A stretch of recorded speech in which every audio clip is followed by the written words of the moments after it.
tertúlia. Meu boa tarde aí para todos e todas. Hoje é dia 27 de abril de 2011, quarta-feira. O verbete é o 1912, 5 páginas, 44 elogias e 18 máximos. Eu chamo a atenção que o detalhinho tem 11 máximos. Agora, tema: corpos de evidências. A especialidade é a autoexperimentologia. Quem redigiu esse verbete com todo o critério foi a professora Rosa Ramalho, que está ali na poltrona ou cadeira das rés, e assessorada pelo professor Arlindário, o grande filósofo italiano, não é isso? Agora, definologia. O corpus de evidência é o conjunto de elementos, indícios, indicações, traços, sinais, provas, fatos e parafatos, capaz de sustentar determinada hipótese investigativa a partir da autopesquisa, de modo coeso, coerente e consistente. O corpus de pensênios da autoexperimentação, as evidências pensênicas do discernimento, a compilação exaustiva dos materiais contidos na fonte, o paradigma mecanicista fisicalista redutor das evidências autopesquisísticas, as estratégias e métodos modernos utilizados na pesquisa, as inferências qualificadas acerca da investigação com base no corpus de evidências, o tratamento sistemático do material informacional selecionado e acumulado, os relatos de experiência vivida pelas cobaias entrevistadas como parâmetro de autopesquisa. Agora, eu li só alguma coisa da parafatologia, tem mais de 20 linhas, e ainda tem também a parafatologia, eu li da fatologia só.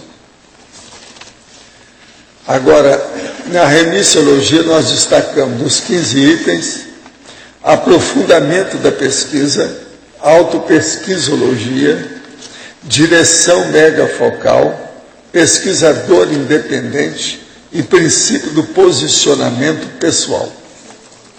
Frase enfática: o corpus de evidências na autoexperimentologia é resultado da autoinvestigação detalhista e exaustiva, alicerçada pela racionalidade lógica da consim-cobaia na execução da PROEX. Você faz investigações detalhadas e exaustivas dos fatos e parafatos evidenciadores da auto-PROEX? Tem lembranças de indicadores do curso intermissivo? Eu lembro que na bibliografia tem 12 fontes bibliográficas diferentes. Agora, pergunta aqui, questionamento. Estou lendo o livro Manual da Dupla Evolutiva, que é excelente, e gostaria de fazer 2 perguntas.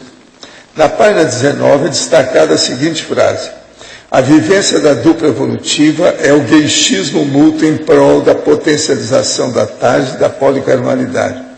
O que significa gueixismo mútuo? Gueixismo mútuo é a condição de gueixa da mulher e a condição de gueixo do homem. Ou seja, um paparica o outro do ponto de vista afetivo e até sexual. Isso é que é o processo do gueixismo. Então, é o problema de um se dedicar ao outro. Na dupla evolutiva, isso é extremamente importante. Por quê? É o processo de um ajudar a evolução do outro. Ajudando o processo da afetividade e sexualidade, a pessoa pode crescer na, vamos dizer, consecução da programação existencial. Agora, na página 102, a maioria dos casos de loucura se deve aos desencontros ressomáticos dos restringimentos intrafísicos das consciências. Seria uma loucura decorrente da solidão da consciência que ressomou ou do assédio perpetrado pela consciência que não ressomou? Poderia explicar? Não, isso aí tem. O problema dela vir ou não encontrar ou não encontrar. O problema é o desencontro ressomático, que às vezes a pessoa encontra fisicamente, mas não se encontra do ponto de vista ideológico. Então, um segue para um lado, o outro segue para o outro. Isso aí cria um problemão no processo evolutivo de ambos. Nós temos que lembrar que na concepção da ProEx, no processo evolutivo, talvez vamos dizer, o princípio essencial, a coisa mais séria que tem, é justamente as companhias evolutivas do grupo evolutivo. Quando isso ocorre, os desencontros, há um processo sério. Não é só o problema da pessoa não ressomar na época, ou não encontrar, não. Às vezes encontra, e mesmo assim tem o desencontro. Que é o desencontro além da parte física, mas o desencontro interconsciencial. Outro, na sua condição de consincobaia, desperto ou fiex, fica a questão, quais são os seus megatrafários atualmente? Não sou espírita, nem estou fazendo heterocrítica, estou tirando a dúvida sobre os trafários e inconsciências desse nível. Olha, eu não sirvo muito para isso não, porque eu estou cheio de problemas. Agora, o meu processo maior é a ignorância enciclopédica, por isso que eu estou fazendo a enciclopédia. Ela serve mais para mim, esse é o megatrafar que eu tenho. Agora, existe um outro trafar brabo, que esse me chateia, que é a ignorância evolutiva. Eu olho isso perante o transmentor. Então, fico um pouco assim ruborizado, sabe, perante essa condição, porque eu sou muito consciente disso há muito tempo.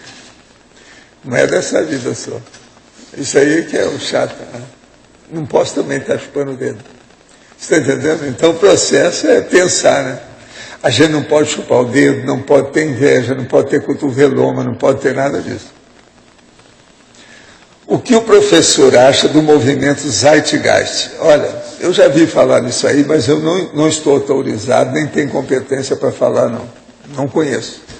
O meu processo de Zeitgeist é estudar o que nós estamos fazendo nesse momento, contemporâneo aqui, dentro desse ambiente que nós vivemos com a conscienciologia. Agora outro, na página 32, é para você agora, Rosa. Parafatologia, terceira linha. Poderia explicar como fazer assistência através da pesquisa?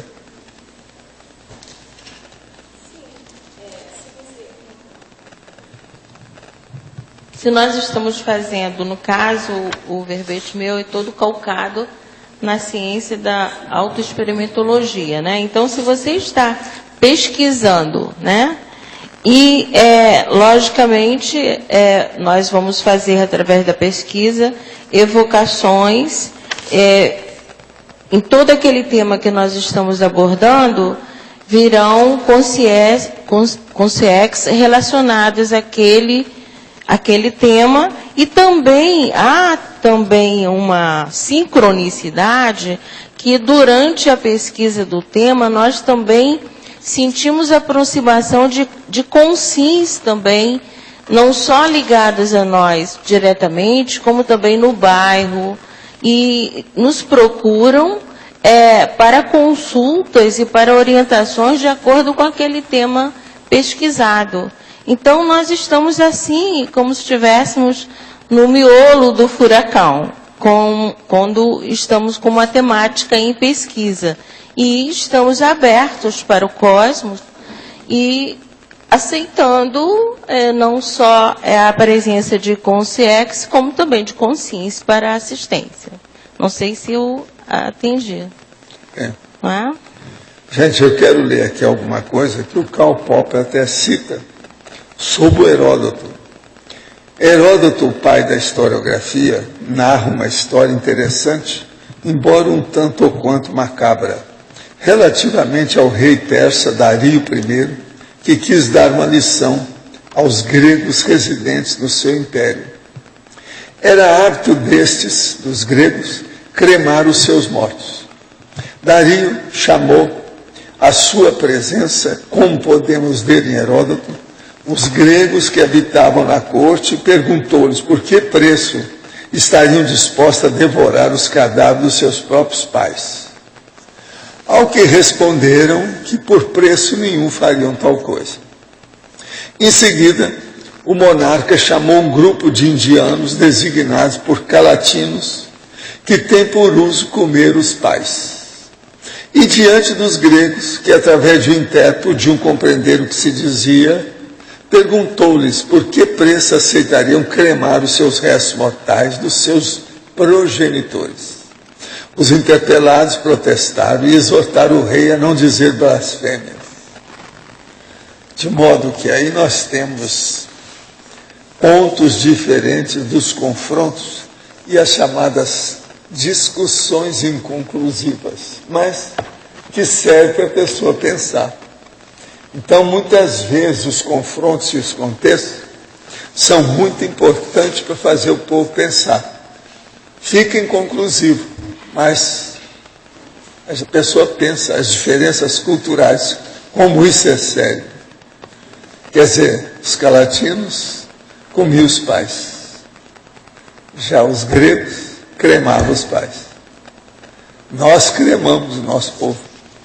Quando eles designam, quer dizer, já tem pelo menos um fator a mais. Né? É quando a pessoa decide antes. Isso fica aqui para nós estudarmos o processo, como é sério. O problema das evidências e do contexto. Entende? Hein?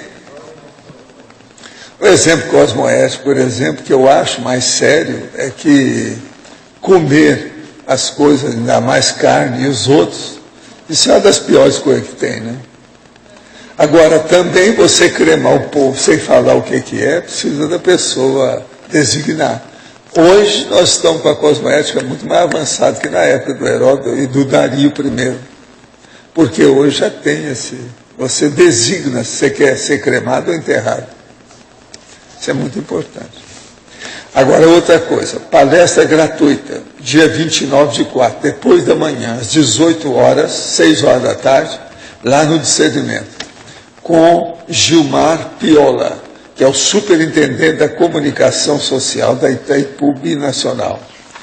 Ele vai falar sobre a reconstrução da imagem do destino Iguaçu. Importante a presença dos cognopolistas, pois se avaliará a possibilidade da Itaipu apoiar ainda mais o projeto Mega Centro Cultural Holoteca.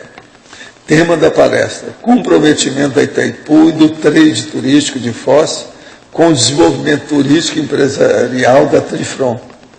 A apresentação dos investimentos públicos e privativos ou privados da cidade, inclusive o Mega Centro Cultural Holoteca. Eu desejo estar lá na sexta-feira, depois daqui às 6 horas da tarde. E espero que vocês cheguem lá. Vamos levar todo mundo para essa palestra, para ouvir o que se passa aqui e se interessa para a nossa comunidade, para Cognópolis e Mega Centro Cultural. De modo que aquele que não aparecer, eu vou examinar o povo lá. Quem não estiver lá depois vai ter comigo. Entende? Vamos puxar a orelha da turma que não comparecer lá. Tá bem? Pode falar. Então eu vou... Hein? Amiga. O que é? Eu não vi. O senhor fala, vai puxar a orelha de quem faltar nesse De quem debate. faltar, eu vou puxar as duas orelhas de uma vez. Pois é. Se precisar, a gente dá um beliscão do lado esquerdo. Sexta-feira à noite tem dinâmica, né? Não, é às 6 horas da tarde. Aqueles que sabem conjugar o tempo na cronêmica, sabem sair dessa numa boa. É. Eu vou iniciar aqui como perguntadora aqui para a Rosa. Aí ela vai pegar na fatologia a segunda e terceira linha, hein? Fatologia, a acumulação de dados para fins científicos e não apologéticos. Podia aprofundar, por favor? Bom, aí nós estamos falando no caráter da seriedade, né, do cientista pesquisador, né, não só dentro da ciência convencional, como também na Conscienciologia. Ele vai acumular dados para fins científicos e não fazer apologias, ou não dados justificativos que façam louvores a determinada teoria, que ele seja apaixonado por uma determinada teoria e vá defender com exclusividade aquela teoria. Aí teria a postura dele de isenção. Se ele está pesquisando, ele vai estudar todas as teorias, mas com um perfil científico, para que ele possa extrair o máximo para a sua pesquisa. E não já usando muito mais o mental soma na pesquisa científica, e não a questão da apologia, que cai muito mais para as paixões, as emoções, caindo no psicossoma, né? Então, ok. Respondeu corretamente, obrigado. Não, agora tem mais um ainda.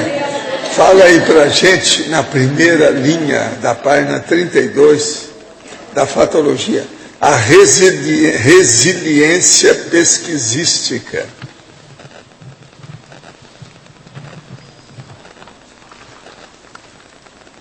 Primeira linha, né? A resiliência pesquisística. Bom, nós sabemos que a resiliência é a capacidade de resistir, né?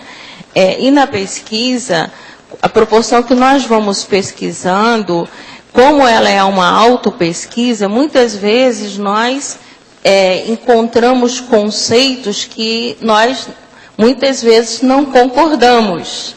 E temos que ter a resiliência de estudar aquele conceito, fazer uso daquele conceito, ultrapassar, né, naquele momento, e continuar a pesquisa. Ou seja, a capacidade de adaptar-se àquela situação nova, daquele conceito pesquisado, e não interromper a pesquisa.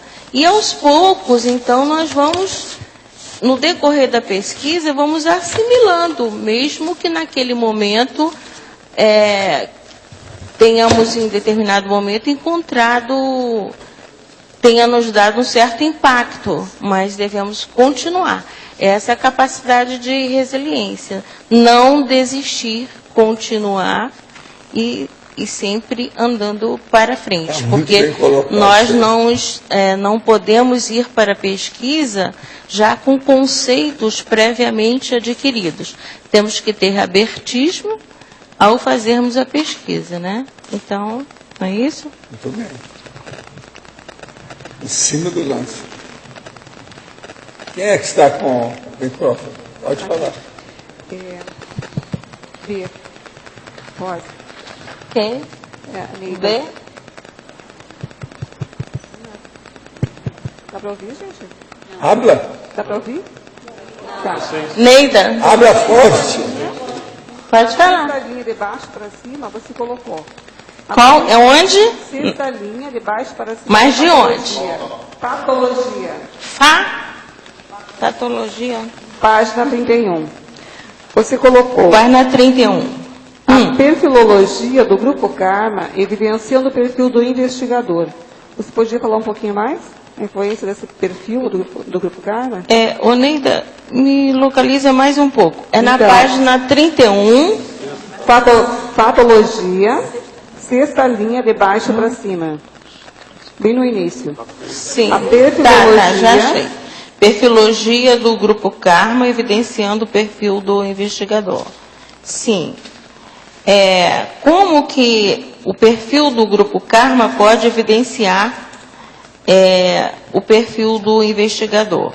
Bom, sabemos que nós sempre nos ajustamos e procuramos um Grupo Karma que esteja dentro, mais ou menos, do nosso perfil. Nós nos ajustamos por traços, né, e afinidades comuns.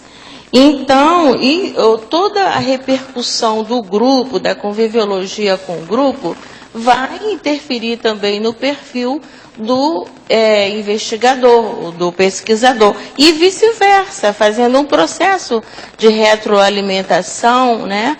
O grupo alimentando o pesquisador e o pesquisador alimentando o grupo. Por exemplo, eu vou dar até uma situação prática.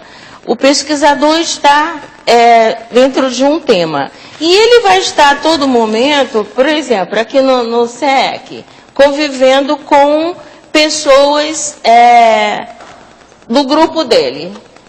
Em conversas, nos próprios relacionamentos, vão conversar sobre aquele tema, ou mesmo se não converse, se não houver essa conversa, vai ter sinergismo, vai ter sincronicidade, e tudo isso ele vai aproveitar para a sua pesquisa. Né? Nesse caso, você está falando do grupo Karma evolutivo, né? Não do grupo Karma familiar, é isso? Sim, eu estou falando, nesse caso aqui, não é o grupo familiar, eu estou me referindo ao grupo no qual ele está inserido atualmente, durante a pesquisa. E como é que ficaria no caso, assim, do pesquisador eletronáutico? Como? No caso do pesquisador eletronáutico, você está falando assim que a troca entre o grupo evolutivo... Sim, aquele que não está dentro da Conscienciologia, né? Como pode influenciar? Aí já vai ser um pouco mais difícil, porque o pesquisador convencional, ele não tem essa preocupação desse sinergismo, dessa convivência, de aproveitar. Ele pode aproveitar, assim, por exemplo, ele tem um grupo de pesquisa, ele se dirige, por exemplo, vai fazer uma pesquisa de um grupo indígena, né? Então, nesse grupo, logicamente, esse grupo vai interferir na sua pesquisa, porque é um grupo específico que ele está pesquisando e tudo que ocorrer, ele, naturalmente, tem casos de pesquisadores que vão até morar junto, né, com uma tribo indígena, então ele vai observar os hábitos, os comportamentos, e ele vai passar a interagir no dia a dia com esta tribo que faz parte do seu tema de pesquisa. Assim vai haver realmente uma retroalimentação na sua pesquisa.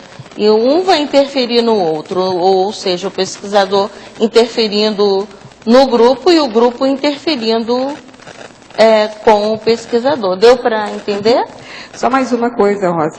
Na parapatologia, página 32, na quarta linha de baixo para cima. Você ainda na fatologia, parapatologia. Né? Parapatologia. 1, 2, 3, 4. Sim. Você colocou aí a participação frequente no tertuliário. Sim. Você pode fazer um cotejo entre essa participação frequente e o resultado do quadro de evidências, a definição que você colocou no conceito? Resultado para o investigador, para o pesquisador? Então, você colocou assim, ó, a participação frequente no tertuliário. Sim. Então, eu queria que você fizesse um cotejo com a definição do verbete, corpus de evidência. Correlação de... Com a temática do verbete? Isso. Uhum. Bom, a temática é autoinvestigativa, né? E corpos de evidências.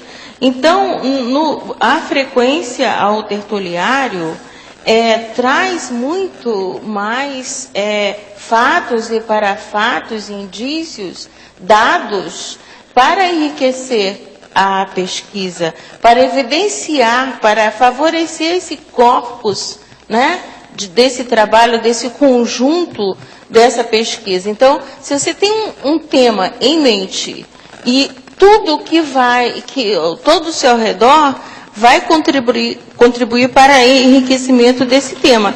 E o tertuliário nem se fala, porque é um enriquecimento não só intrafísico, como também um enriquecimento no caso parafísico, extrafísico. E muita coisa, muitos insights ocorrem. Quando você presta atenção no verbete do outro, você vê que muitas vezes tem tudo a ver com o seu verbete. Quando você está construindo um verbete, é um manancial de dados que vão acontecendo durante o tertuliário para o enriquecimento do seu verbete. Ok, obrigada.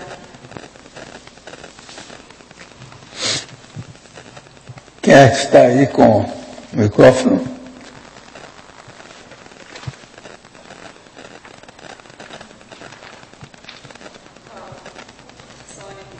Sim.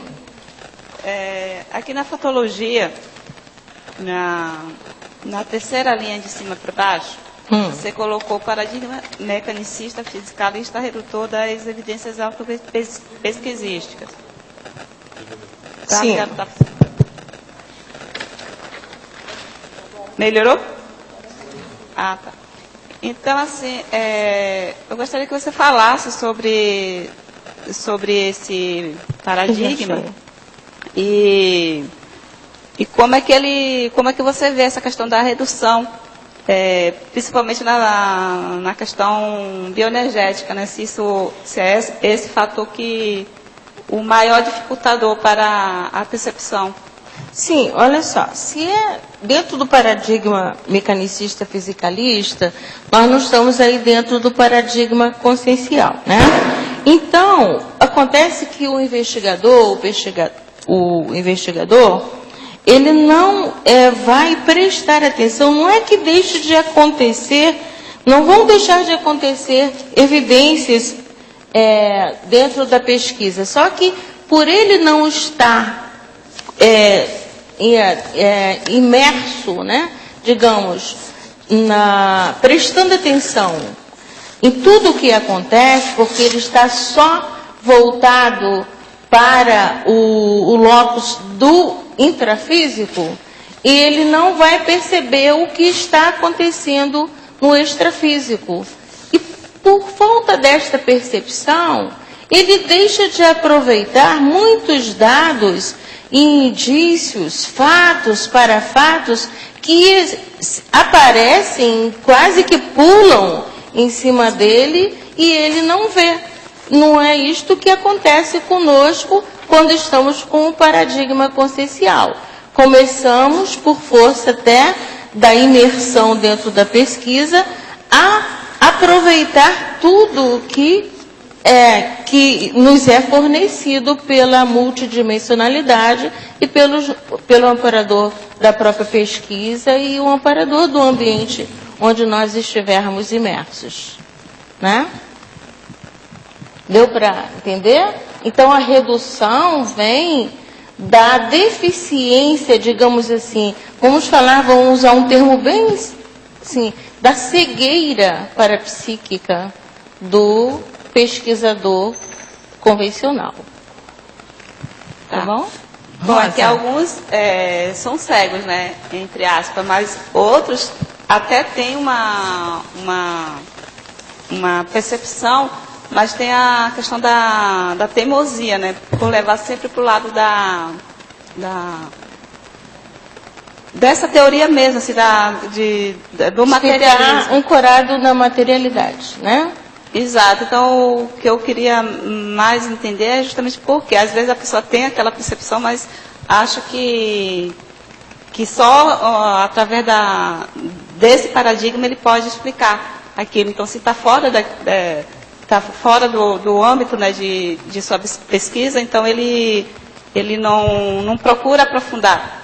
Isso acontece muito no meio acadêmico, né, nas faculdades, principalmente nas dissertações, nas teses, né? E quando o professor orientador, ele muitas vezes aparecem essas evidências, na maioria das vezes, porque nós não temos assim, digamos assim, como se nós fôssemos privilegiados por sermos conscienciólogos. Acontecem para todos, só que a maneira de enxergar é diferente, porque aqui nós usamos a multidimensionalidade, nós aproveitamos o máximo. E o convencional, ele corta, ele é priorista, ele não observa, ele pode até achar que tem alguma coisa, mas isso não tem valor para ele, porque ele tem um roteiro, ele tem uns passos mecanicistas para seguir e ele não pode fugir aquelas normas. Okay. Então, ele é a priorista na pesquisa. Okay. Obrigada. Deu para entender? Sim, obrigada. Rosa, aqui em cima no ar, Tânia Guimarães, página 31, fatologia, quinta linha, de baixo para cima, no final da linha. Tá? A autocorrupção e sabotagem na autopesquisa. Você pode dar um pouco da tua experiência com isso, quer dizer, como observadora dessa autopesquisa? Sim, ocorre com todos nós e comigo principalmente, né? Então, ocorre o seguinte, quando nós começamos a nos autopesquisar, aconteceu muito comigo quando eu cheguei aqui no CEEC. Quando eu tive assim, esse impacto, essa lavagem, né? É como se aquela analogia daquele carro que vai ao posto Lava Jato. Então, você serve uma série de informações que você vai recebendo e inicialmente dá aquele impacto, porque viemos bastante a prioristas, né? E vamos recebendo aquelas informações, temos dificuldade de trabalhar. E vem então a autocorrupção e sabotagem. Eu acho que não é bem isso. Acho que deve estar enganado. Eu não me vejo dessa forma, né? Então... Isso é o achismo, é a palpitologia. Pois é. Então, vamos ver outra pessoa. Mas aí você começa a fazer, por exemplo, 5, 10 consins cobaias. Não basta só o professor nos falar. Né? Bom, repete o mesmo tema. Aí você vai chegar, vamos parar com essas corrupções, essas sabotagens, porque está mais do que na cara, né, que você está se auto-sabotando, você está sendo corrupta, né, autocorrupta. Então, isso aconteceu muito comigo. Quer ver uma coisa que aconteceu que eu tive dificuldade de digerir numa consim cobaia que eu fiz? Eu me achava muito feminina. E então foi dito que eu tinha um pisar militar. E isso eu levei 1 ano para engolir. E depois comecei com os disculpismos. Bom, deve ser porque eu engordei, estou pesada, meu passo está mais pesado, deve ser isso. Mas na verdade, nós enquanto conscientes, nós deixamos transparecer as consciências quer dizer, as vivências, né, que nós fomos no passado, todas as outras personagens que nós fomos antes. Pode sobressair para alguns os traços masculinos, né, que nós tivemos em outra personagem, que nós estivemos em um palco diferente. Então, a gente tem que aceitar tudo isso, né? Tá, Rosa, agradeço a exposição. E agora que você já se expôs e contou a história, você teria alguma técnica de profilaxia para isso? Quer dizer, você... Para trabalhar com... Isso, com a autocorrupção e a autossabotagem. Sim, eu ultimamente, eu até esqueci o nome de um rapaz que esteve aqui, um inversor, mas vocês vão lembrar o nome dele. E ele falou muito na técnica do metapensene, né? Eu já vinha fazendo isso e não tinha dado o nome dessa técnica, não tinha dado esse nome, metapensene, mas eu me identifiquei muito com essa técnica que eu já vinha usando. A questão seguinte, você é dado um diagnóstico para você, e você não aceita, você tem um pensamento em cima, e você trabalha, são 2 pensamentos, e você começa a analisar, refletir em cima, e vai formar um 3º pensamento, que é justamente a reflexão em cima desses 2. Então, é o ato de refletir. Não sei se eu me fiz... Primeiro, pensei, né? É te dado um diagnóstico. Você não concorda. Você formula um pensei em cima dele. É um segundo momento. Bom, você está refletindo, você está no aceitar ou não aceitar, mas você quer evoluir. Você começa a refletir, vai formar um terceiro pensene, que é um metapensene, ou seja, o pensene refletido, racionalizado, em cima dos dois anteriores que serviram como âncoras para o seu conceito evolutivo. Rosa, Deu para... Sim, muito obrigada. E parabéns pelo verbete, pela enumerologia. Você fez um crescendo e terminou com as evidências, né? Muito obrigada.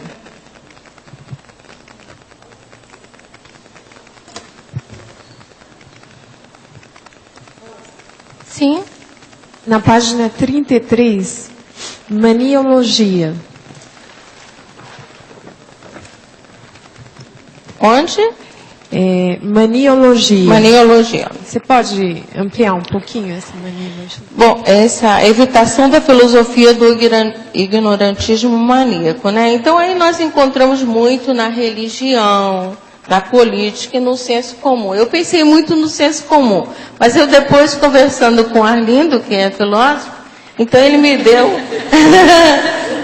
a ideia de que na religião também a gente encontra o ignorantismo maníaco, assim, quando a gente passa assim, o padre fala para o fiel, olha, você tem que rezar não sei quantas Ave Marias, que os seus pecados serão perdoados, né? Ou então também você tem que comungar aquele pedaço lá de pão e que você vai se reabilitar de todos os seus pecados. E tem também os evangélicos protestantes que pedem o dízimo. O dízimo, a pessoa muito sacrificada, às vezes ganha eles só um não salário pedem, eles mínimo. exigem.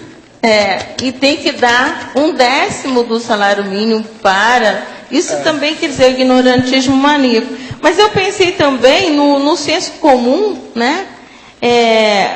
Tipo assim, que na verdade não são assim nem tanto filosofia, mas são ditos, mas de tanto serem usados se transforma uma filosofia popular. Ah, não passe debaixo de escada que dá azar. Não misture melancia com leite, porque vai fazer mal. Se estiver menstruada, não lave a cabeça, porque vai fazer mal. Então eu pensei dessa forma. Então, são os que a gente vai observando. Deu para entender? Mas, primeiro, aqui na neologia, você colocou corpos de evidências do curso intermissivo, mas seguindo lá a fórmula que faz referência... Aí é da Proex Egocármica, já foi colocado? nós já corrigimos. Já. Tá. Já foi E a minha pergunta é a seguinte, na página 32, na teoriologia, você fala, primeira teoria, teoria da coerência. Você pode falar sobre essa teoria? Por exemplo, você está pesquisando, você tem um tema, né? Logicamente que você faz um banco de dados, né? Todos os livros que você lê, você vai catalogando, colocando uma ordenação, mas para você não sair fora do foco, há necessidade de você verificar se tudo aquilo que você está pesquisando, volta e meia deve fazer uma auto-checagem, a gente tem a técnica aí. Está tudo dentro do tema que eu estou pesquisando? Tem coerência com ele? Porque não que não sirva, o que aconteceu comigo? Já tenho mais 2 verbetes praticamente prontos, com as sobras do que eu pesquisei. Pode soltar. Porque a gente pode colocar, não joga fora o que sobra, vai fazendo um outro banco mais separado. Mas deixa aquele que nós estamos pesquisando, para o verbete que queremos atualizar, assim, limpinho, coerente, coeso, né, com os dados, que vai facilitar mais quando nós... Você está fazendo uma rede bancária de temas. Não é? E facilita tanto, porque... Por exemplo, a gente vai fazer uma revisão, por exemplo, com a Rosa ou com a Dulce. Você deve mexer nisso, colocar outra coisa. Mas se você tem um banco, você vai lá e pega, né? A numerologia, a gente fazendo com a Rosa, vamos modificar isso aí. O que você tem aí? Vamos ver o que você tem. Vamos fazer dessa forma assim. Você tem um banco que você pode fazer o uso desse banco, né? E vai ser coerente. A Ivone Cubarenco tem um dos maiores bancos. Pois é. Coerente quer dizer que seja de acordo, que tenha coesão, que tenha correspondência com o tema, que seja correlato ao tema, né? Tá bom? Dando o ensejo aqui da pergunta na mesma teorologia, eu pediria uma explicação melhor sobre a teoria da correspondência. Bom, essa teoria da correspondência, eu encontrei no banco de dados da Conscienciologia, que a gente recebe muita coisa, mas não encontrei o conceito. Então, eu fiz o conceito a partir da correspondência biunívoca. A Rosa aí vai me dar uma... É isso mesmo. Né? Por exemplo, a correspondência biunívoca, ela iniciou até quando não havia uma numeração, um dinheiro, havia protótipos de numeração. Por exemplo, o pastor, o criador de ovelhas, ele pegava uma porção, um conjunto de pedrinhas e fazia uma correspondência, uma ovelha, uma pedrinha. Então, ele tinha a numeração correta de quantas ovelhas ele tinha. Essa é a correspondência biunívoca. A correspondência biunívoca, quando nós temos um conjunto, sempre um conjunto inicial que vai fazer correspondência com o outro, e esse é sempre o conjunto base. E vamos corresponder com o outro.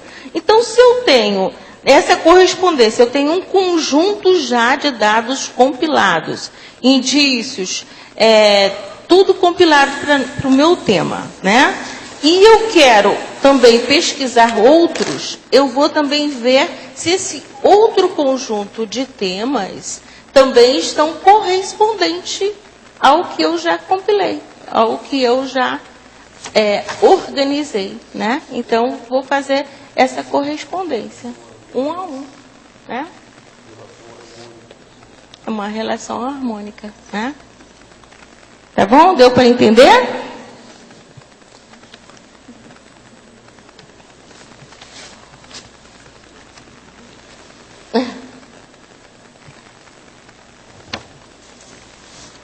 Rosa? Sim. Osvaldo, aqui no ar, aqui acima. Eu tenho aqui uma pergunta na fatologia. Fatologia? 7ª linha de cima para baixo, na página 31. Os tipos de provas ideais. Quais seriam para você esse tipo de provas ideais? Quais as características que você acha que deveriam ter esse tipo de provas ideais? Bom, as provas elas não são absolutas, são relativas de acordo com o tema que nós estamos pesquisando. Então, nós não podemos dizer assim que existe uma compilação, uma organização de provas ideais. As provas serão ideais de acordo com o tema que nós estamos pesquisando.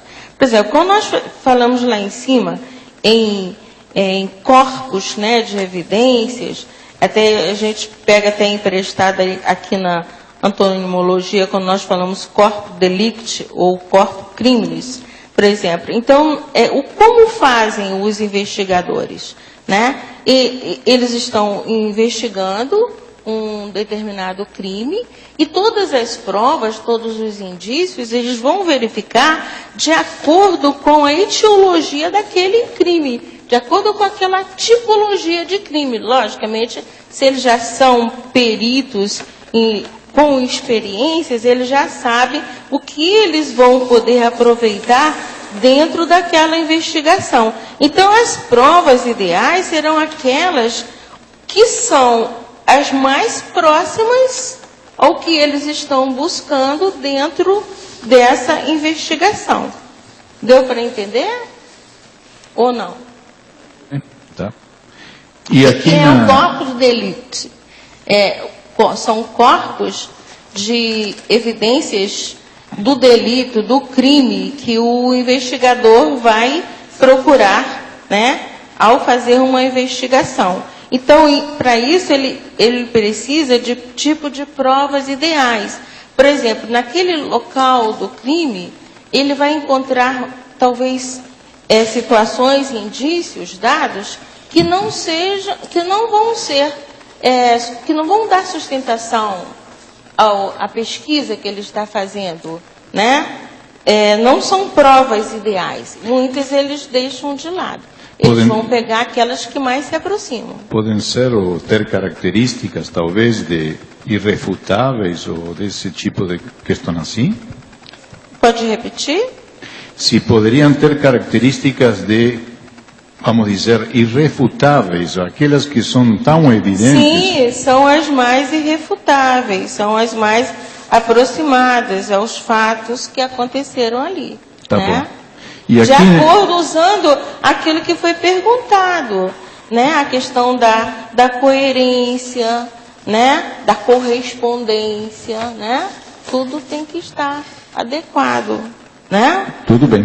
Aqui na efeitologia, você poderia ampliar o conceito do primeiro dos efeitos que você menciona, isto é, o efeito do diagnóstico mais preciso na indicação da tomada de decisões, ou de decisão, desculpa. Na 32, né? Na efeitologia. Tá, sim. O efeito do diagnóstico mais preciso na indicação das tomadas de decisão. Por exemplo, você está fazendo uma pesquisa. Você tem um diagnóstico. A gente está, assim, no mesmo raciocínio que a gente vem antes, né? Você está fazendo coletas de dados. Você tem um banco de dados. E você, então, a partir desse banco, você forma um diagnóstico, né? Então, desse diagnóstico, você vai ver o que vai ser mais preciso para você tomar uma decisão. Não, com esses eu vou ficar. Esses são os mais irrefutáveis. Esses são os mais precisos. Esses são os que mais se aproximam do que eu estou investigando. Deu para entender? Sim, sim. Muito obrigado, sim. A Rosa procurou colocar uma visão mais ampla das coisas. Uma das provas disso é que ela usa 8 siglas. CCCCI, FEP, EV, CI, que é o curso intermissivo, PEP, que é o princípio da exemplaridade pessoal, CTC, que é o Código Pessoal de Cosmoética, e CGC, que é o Código Grupal, além do EV, outra vez que ela fala lá no laboratório. Rosa, aqui na página 33, se podia aprofundar a maniologia, a evitação da filosofia do ignorantismo maníaco. A gente já falou sobre isso, até pedimos ajuda a você, né? Então, em qual dúvida que você ficou?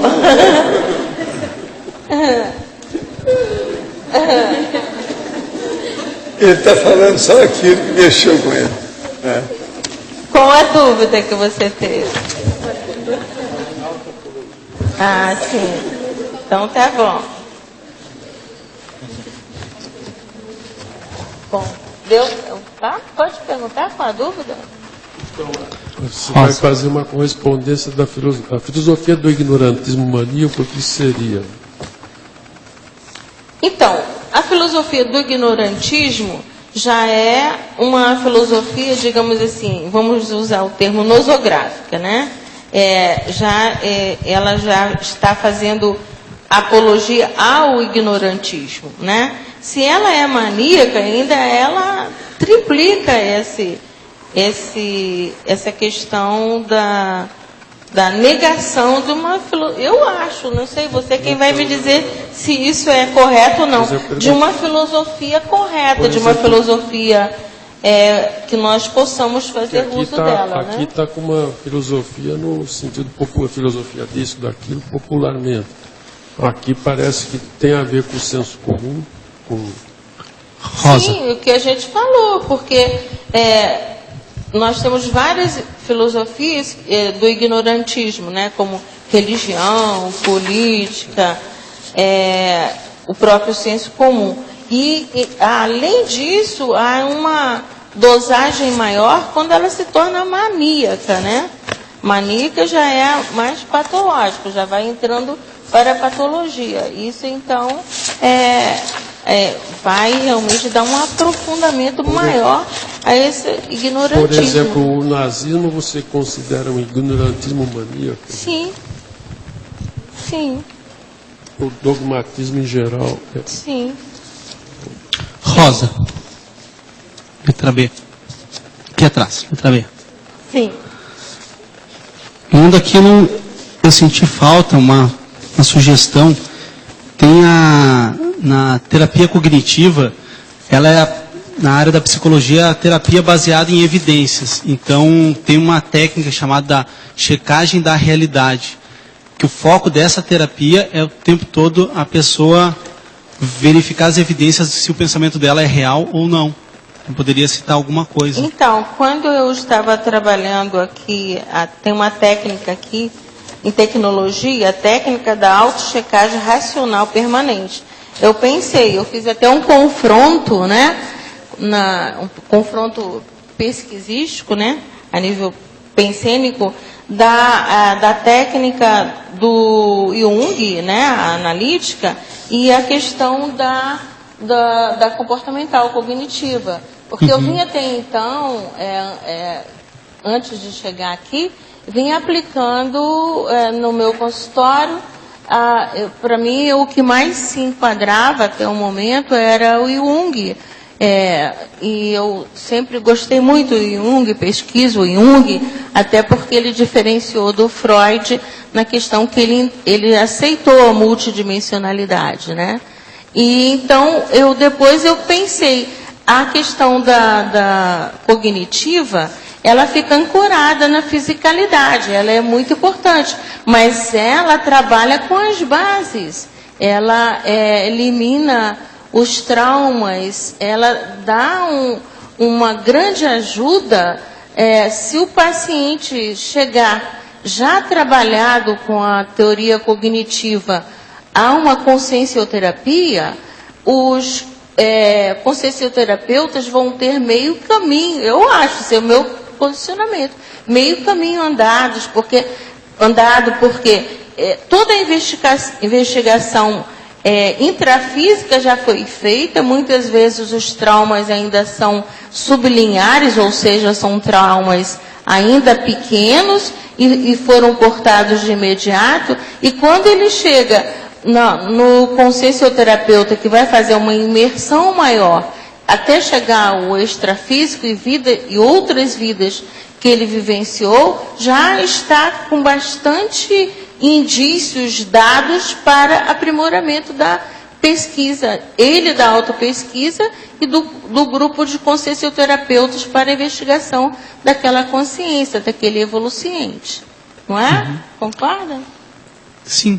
Tem eu falei dessa técnica por isso, porque do que eu tenho visto na psicologia, que mais dá base, dá foco para checar as evidências do que a pessoa fala, é a terapia cognitiva. Acho que seria bom, assim, pelo menos tem alguma parte do texto citando, por ser das linhas da psicologia que mais fala dessa expressão. A gente pode acrescentar, até porque a gente faz aqui um cotejo entre a ciência convencional e a ciência conscienciológica. Então, a gente pode aproveitar a psicologia cognitiva comportamental dentro da ciência convencional. Né? Tá bom? Não, mas está muito bom. Podemos acrescentar. Então, tá. Eu estou surpreso de ver que o Gabriel está aí. Vocês falaram que ele tinha dessomado ou viajado. Não é verdade, o Gabriel está aí. Você devia ver o dia de hoje, a ressurreição do Gabriel. Hein? Pois é, você sabe, já deu um beliscão em você aí, para ver perto aí? Para ver se é ele mesmo? Estou aqui. Estava ajeitando minhas coisas. Você está entendendo como é que as coisas? Há umas ondas remotas. não é isso? Que aparecem e vêm, afloram. Impressionante. Não, é tão vivo. Você queria falar, Luiz?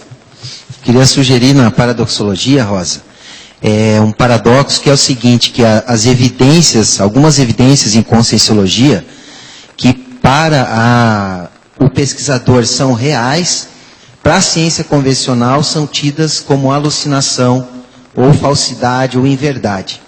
Sim. Né? Então, alguma coisa assim. Há evidências em conscienciologia que são tidas como irrealidade, mentira ou falsidade. Então, isso acontece mesmo, né? Por falta daquele olhar que eu coloquei, o olhar multidimensional, a cegueira do psicólogo ou do pesquisador, só calcado, né, imerso no locus da fisicalidade, ele deixa de enxergar muitos dados que vão colaborar, corroborar para um diagnóstico maior daquele paciente, principalmente na psicose, nas patologias mais graves, né, como você colocou, a questão dos delírios, alucinações. Eu trabalhei numa instituição psiquiátrica e que eu tinha um outro olhar, até porque eu era espírita, e tudo aquilo que eles me traziam através da verbalização, que era vista pelo meu supervisor como delírio e tudo mais, eu via como a atuação de assediadores que estavam trazendo todos aqueles dados. Eu aproveitava muito. E o psicólogo que tem essa informação multidimensional, ele vai fazer um trabalho integral com aquela consciência que ele está atuando. Isso é muito importante, né? Aqui, ontem, ouvindo a resposta que o senhor deu sobre um evento acontecido na TENEPS, enjoo, mal-estar, consciência horrível, EV e todos os sintomas desapareceram. Fiquei com a dúvida, o assediador era da pessoa? Algum nome da caixa da TENEPS poderia ter este assediador, ou seria um mega assediador? Ou será que foi levado pelo amparador?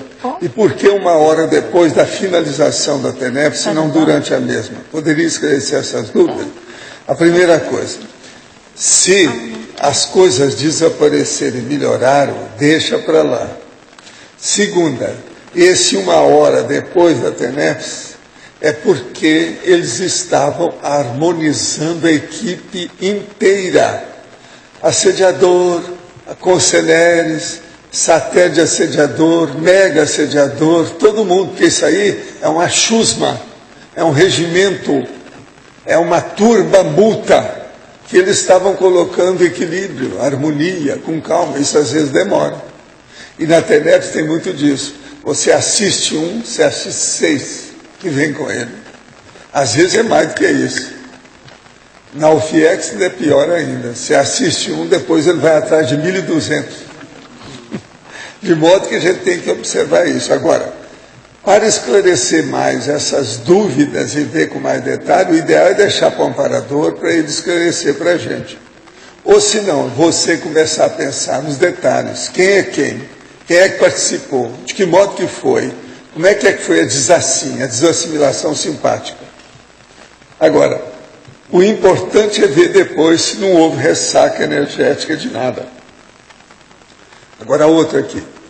A atuação na condição de infiltrado pode estar ligada com a nossa PROEX? Sim.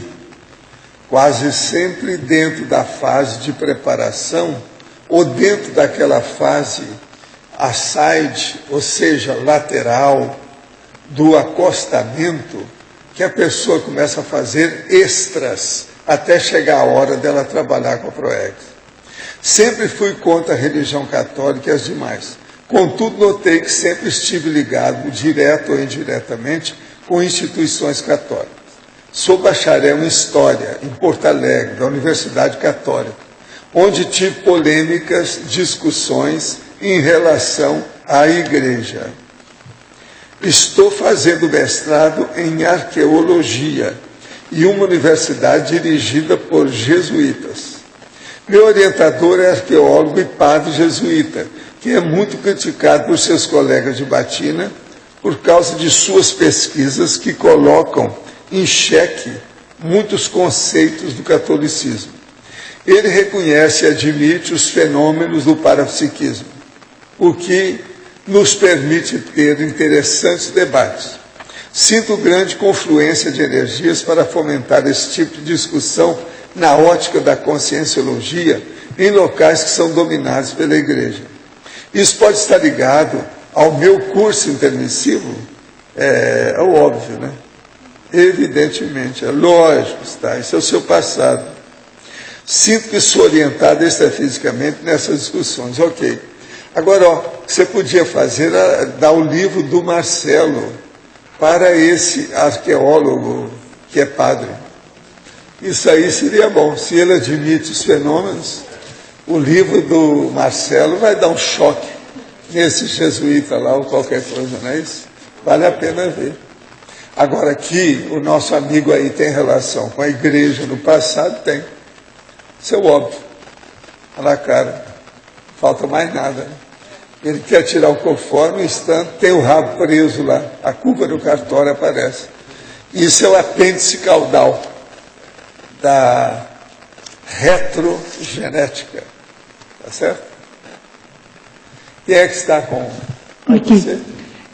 Rosa, em Fatologia, na página 32, a abstração produtiva. Eu gostaria que você expandisse mais, falasse da sua experiência sobre isso, se você tem alguma técnica que se aplica para fazer essa abstração produtiva. Sim, olha, essa abstração, a técnica que eu utilizei foi sempre abstrair após muita compilação de dados, né? Porque se você tem bastante, tem essa fase de você não... Eu pensei em abstração no sentido de reflexão em cima dos dados compilados, né? Para serem produtivos. Então, você tem um bom banco de dados, de indícios, em cima daquela pesquisa. E você, então, a proporção que vai lendo, relendo, né, fazendo a técnica de exaustividade, da circularidade em cima dos temas pesquisados, você vai, então, ter o seu momento, né? Porque o momento, tem dois momentos. É o momento que você pesquisa, você sai de você e vai pesquisar temas fora, né? Dicionários, livros de outros, jornais, revistas. E tem um momento que é o momento de você absorver aquilo que você compilou. Então, é esse que eu acho que é o momento da abstração produtiva. É o momento que você vai refletir em cima de tudo que você pesquisou e, muitas vezes, você não vai nem, assim, só aproveita muito, mas não no percentual total de tudo que você pesquisou. Vem coisas muito suas, entendeu? Por isso que é produtivo. Porque você fez reflexão em cima da sua pesquisa. Mas isso tem que ser uma pesquisa exaustiva. A gente, quando faz um verbete, pesquisa muito em cima. Há momentos que a gente engaveta, né? E momentos que a gente pega de novo. Aí, antes de pegar de novo, faz uma reflexão nova, né? Entendeu? Então, isso aí. Deu para entender? Ótimo. Rosa, Osvaldo de novo aqui uma pergunta. Quando você vai juntando todo tipo de provas para conformar o corpo de evidências, qual é a importância que você considera que tem a refutação acima dessas provas para dar mais validação ao corpo de evidências? Sim, eu acho importantíssimo, porque não só a autorrefutação, que aí tem a ver com esse momento, né, da absorção produtiva, que você vai refutar em cima daqueles dados colhidos, como também a refutação feita também por outros. Você deve apresentar o seu tema pesquisado para outras pessoas ler um pouco o seu verbete. A gente tem, no caso do verbete, né? A gente tem uma equipe, né, que lê e vê e corrige, e a gente aceitar essas refutações. É né? sempre bom lembrar, neste particular, o argumento de poder, que deve ser desprezado também. Né? Muitas vezes não fica o que a gente colocou. Por exemplo, na refutação da correção verbetológica, ou mesmo, eu não tenho experiência do livro, mas deve acontecer da mesma coisa com o livro, né? Mas a gente tem que aceitar, né? Porque muitas vezes colocamos aquilo até com um posicionamento que a gente até utilizou o dado apologético, com a paixonite, né? Existem os argumentos irresistíveis. Pois é. Não adianta você dar o contra. Só complementar isso é o seguinte, a própria epistemologia reconhece, quando uma teoria, quanto mais ela passar por refutação, mais ela se fortalece. Tá? Que serve de exemplo para cá também. Sim. A falsibilidade do Popper também. Quanto mais for revisado, mais vai fortalecer aquele dado. Então, na verdade, quando nós pesquisamos, nós nos colocamos na posição de pesquisador, a gente tem que ter abertismo. Tem uma ideia, a ideia está no ar, está no cosmos. Então, ela não é só nossa. Então, a gente tem que aceitar tudo o que vem. Né? Então, isso é importante. Ô Rosa, aqui no A, na página 32, Fatologia, na penúltima linha, você fala o aprendizado inicial do sobrepairamento acima dos fatos. Como é que é isso de fato? Deixa eu me localizar aqui. Tá. O aprendizado inicial do sobrepairamento acima dos fatos. Isso. Né? Então, nós estamos pesquisando. Tem um corpo assim, um corpus de fatos, de indícios, né? Em cima daquilo que nós estamos pesquisando, em cima daquele tema. Muitas vezes esse tema ele tem uma repercussão conosco, com as nossas emoções, mexe com o nosso psicossoma, né? Então, se nós formos entrar, né, nesse fluxo, né, digamos aí, nós não vamos ter não vamos estar isentos nessa pesquisa. Né? O que vai ser abstraído daí vai passar pelas nossas emoções e pode não sair um saldo muito assertivo. Então, se nós tivermos o posicionamento de sobrepairar, ou seja, pairar acima, ver os fatos, não ter a paixonite, né? Não achar que são nossos, pensar somaticamente, refletir, e é uma isenção, é como se fôssemos espectador. Estamos pesquisando. Eu sei que isso aí é um paradoxo, porque sabemos que enquanto pesquisador conscienciológico, nós não temos isenção, porque a consciência, ela toda a pesquisa vai partir da própria consciência e ela vai ser o maior referencial, o maior paradigma. Mas há casos em que não temos que usar, sim, a consciência, o melhor dela, que aumenta o soma, e não aterrizarmos em cima dos fatos com o psicossoma. Aí nós vamos pairar em cima desses fatos e poder refletir mais, racionalizando, refletindo, pairando em cima dos fatos, né? Ô Rosa, e se em algum momento isso aconteceu com você durante as suas pesquisas, você usou alguma técnica específica para não, digamos assim, se deixar levar pelo psicossoma? Como você racionalizou a situação? Porque o seguinte, esse verbete não é só da pesquisa do corpus de evidências. Na verdade, esse verbete trouxe à tona não só a mim como consciência. E como consciência, a gente se autopesquisa desde o momento que a gente entende o que se é que se auto-investigar, né? Então, no meu caso, eu sempre fui muito psicossomática, sempre me deixei levar muito pelas emoções. E os resultados não eram muito fidedignos, porque passavam pelas emoções. E aqui no CE, a partir da pesquisa mesmo, com os livros, com o holociclo, eu tive a oportunidade, que eu sempre utilizei bastante meu mental soma, mas havia muita interferência do psicossoma. Eu tive oportunidade de deixar um pouco de lado o psicossoma e fazer esse trabalho. Teve uma vez até que eu vou falar uma coisa que vocês vão rir, mas eu usei esse termo. Eu falei assim, vou matar o psicossoma para que eu possa. Então, é impossível matar o psicossoma, mas eu queria deixar ele de lado. Eu queria deixar ele de lado para que ele não interferisse na minha pesquisa. E eu fui usando bastante, assim.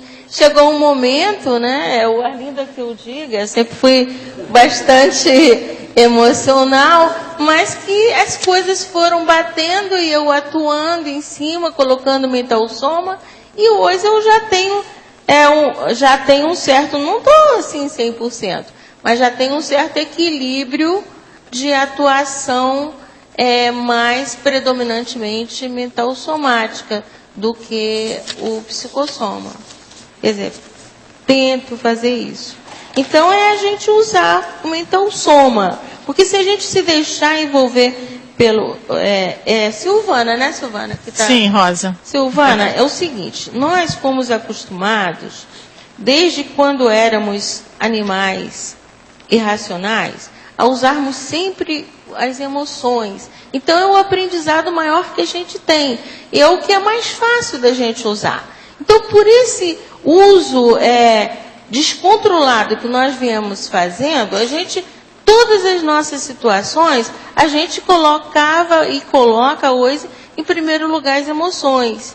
Então, quando a gente pensa que já está no momento da gente fazer a virada, não que elas não sejam importantes, não que a gente vai ficar frio, mas usá-las com discernimento, então a gente vai aprendendo a vivenciar um problema, uma pesquisa, com maior racionalidade. Agora, Rosa, para você. Fatologia, página 31, quarta linha de cima para baixo. Fatologia, página 31, quarta linha de cima para baixo. As estratégias e métodos modernos utilizados na pesquisa. Poderia falar mais sobre essas estratégias e métodos com exemplos, por favor? Professor? É de cima para baixo. Não, tá. Estratégias e métodos, tá. As estratégias e métodos modernos utilizados na pesquisa. Bom, aí a gente se referiu um pouco à convencional e vamos fazer um paralelo com o conhecimento conscienciológico. Atualmente a gente sabe, através das revistas, da internet, dos livros, que há muita assim, novidade em termos da pesquisa científica. Os cientistas estão usando a nanotecnologia, né, e outras técnicas que também são muito interessantes em laboratórios. Mas, enquanto consciência, eles estão ainda bastante acanhados, porque falta para eles enxergar a multidimensionalidade. Então, as estratégias estão aumentando, são boas, porque nós também, enquanto pesquisador conscienciológico, estamos aproveitando também todas essas estratégias, esses métodos modernos. Eu também depois gostaria de frisar sobre isso, por como eu cheguei a essa pesquisa, também fui utilizando também esses métodos mais modernos, mas a pesquisa fica, como fala em cima, reduzida, porque por mais métodos e estratégias modernas que possamos utilizar. Mas, se não colocarmos a consciência, que ela que tem a lupa, ela que enxerga mais, ela que tem a mira multidimensional, naquela pesquisa que estamos fazendo, essa pesquisa vai ficar reduzida, ela vai ficar hemiplégica, né? Ela não vai surtir o efeito maior, não vamos ter uma cosmovisão do que estamos pesquisando. Então, os métodos, nós aceitamos, queremos usá-los.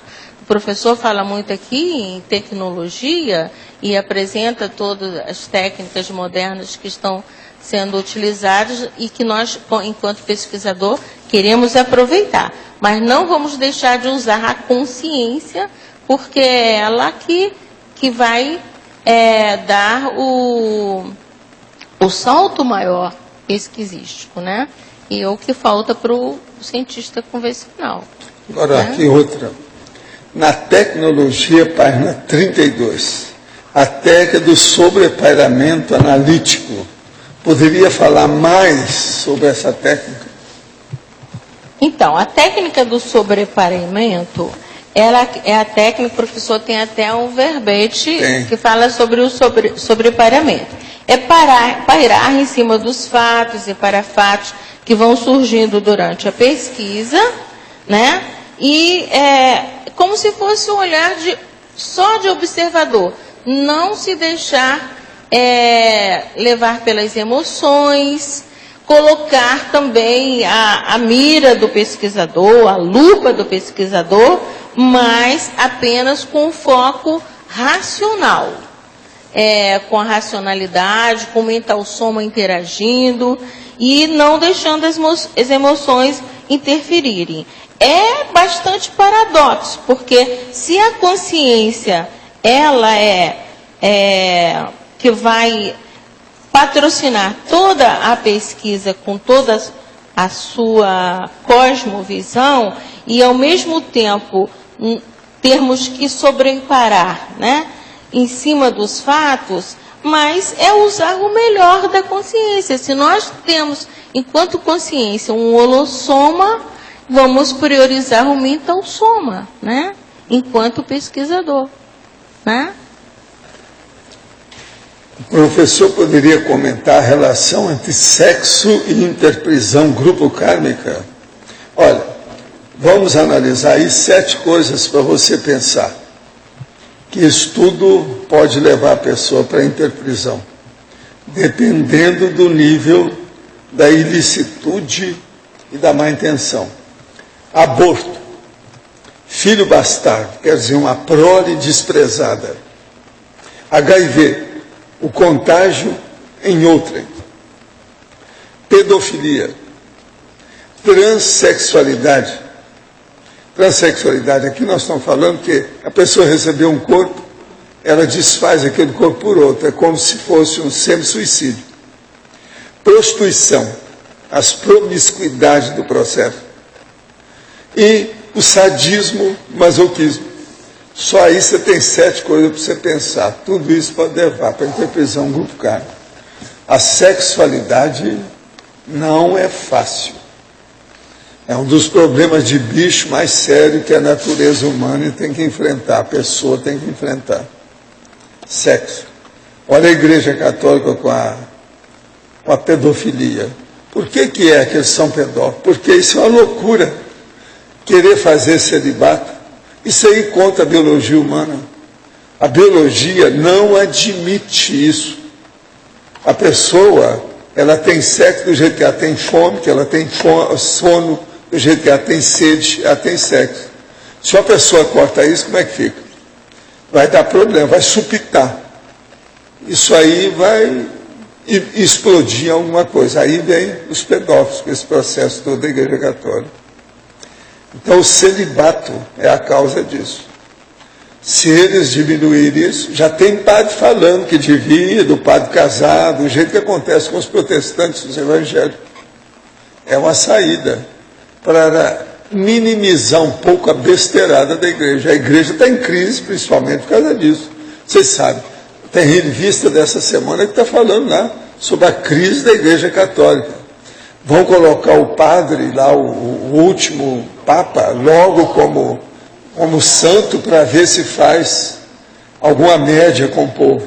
Já entraram nessa carismática com esses padres que cantam aí de tudo quanto é jeito, para imitar os evangélicos. Eles estão entrando na linha dos evangélicos.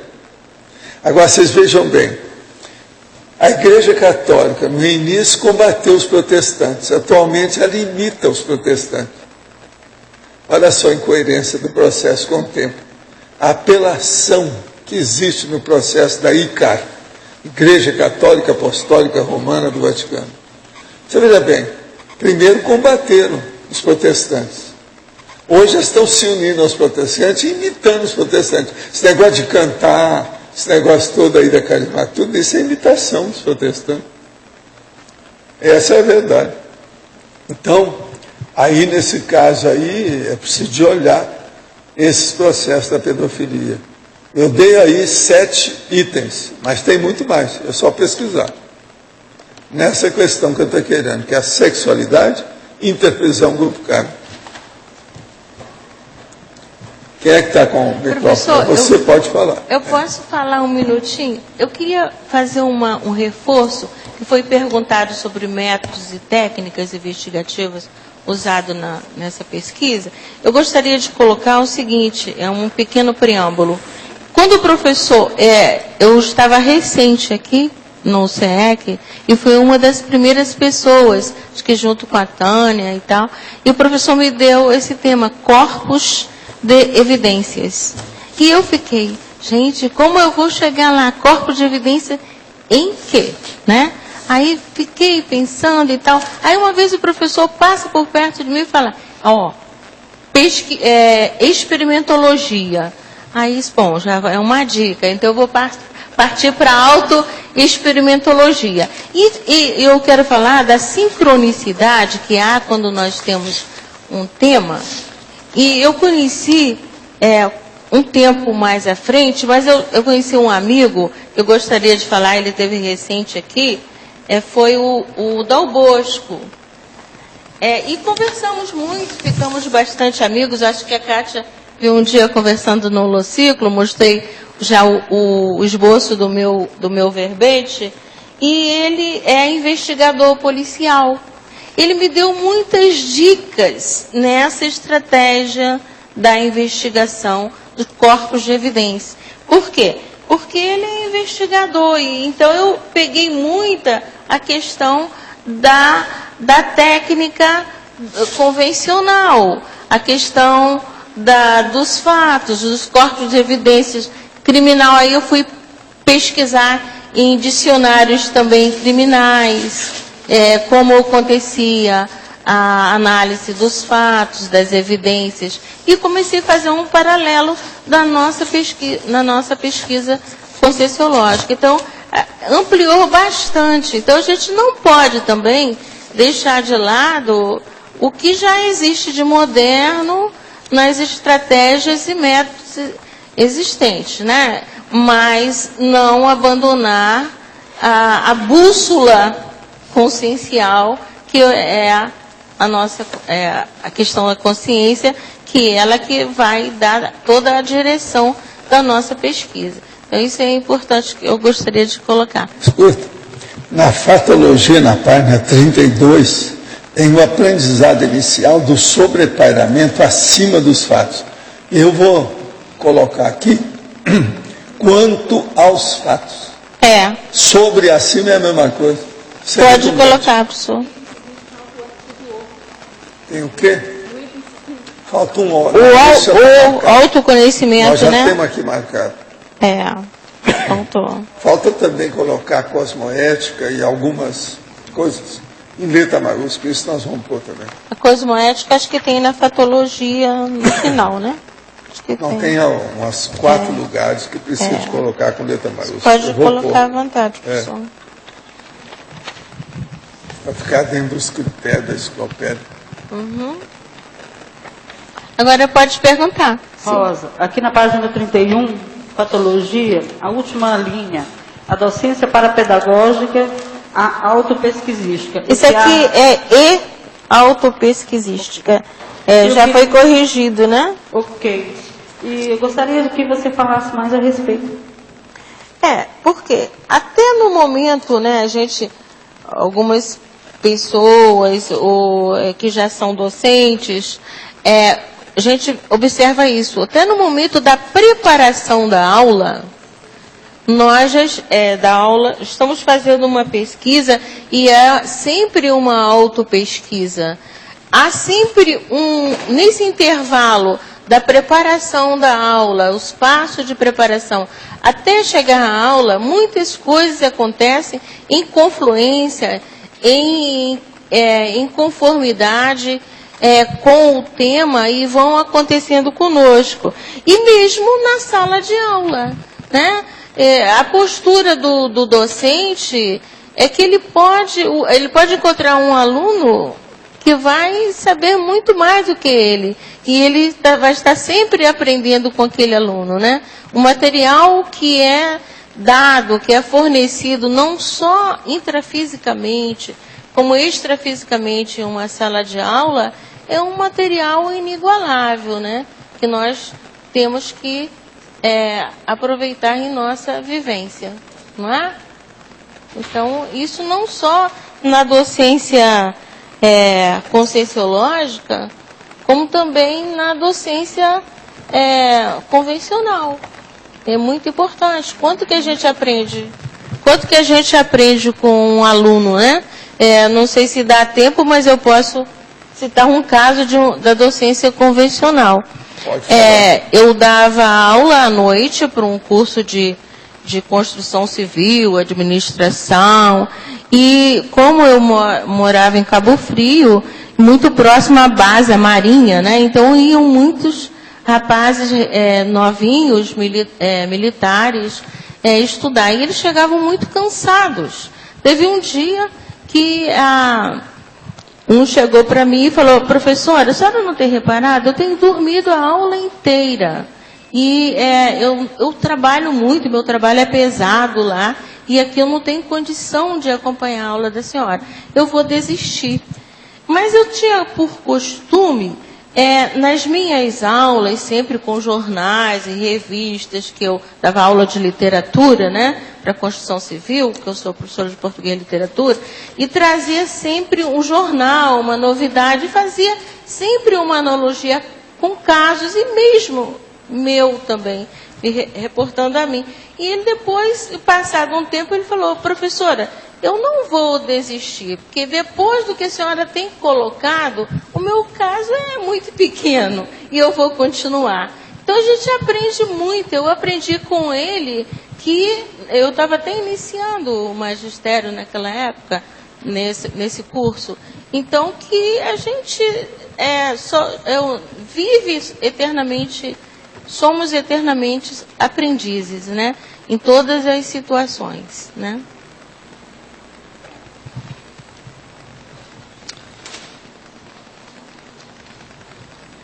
Rosa, letra A, página 32, em teoriologia. Você podia ampliar, eu sou retardatário, não sei se já foi falado, sobre a teoria da correspondência? Da correspondência? Isso. Então, o que eu falei é o seguinte, eu me reportei aqui à correspondência biunívoca. Você conhece a correspondência biunívoca?